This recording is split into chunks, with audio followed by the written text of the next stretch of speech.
Tired of wondering where your money goes each month?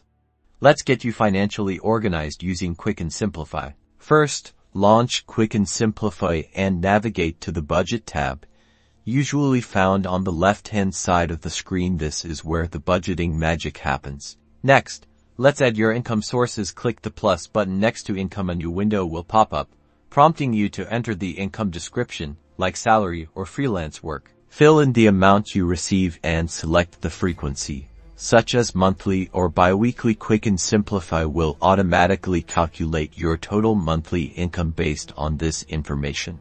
Now, let's move on to expenses. Quicken Simplify usually pre-populates common expense categories. Click on any category, such as housing, to view and adjust the budgeted amount. Here, you can enter the amount you typically spend on housing each month, be it rent or mortgage. Repeat this process for all the expense categories to reflect your actual spending habits. To add a new expense category, scroll to the bottom of the expenses section and click Add a category. This is useful for expenses that aren't already listed. Finally, review the summary section. This gives you a snapshot of your budget, clearly showing the difference between your income and expenses, highlighting whether you have a surplus or deficit. Now, you can adjust your budget as needed, cut expenses, or find ways to increase your income to achieve your financial goals.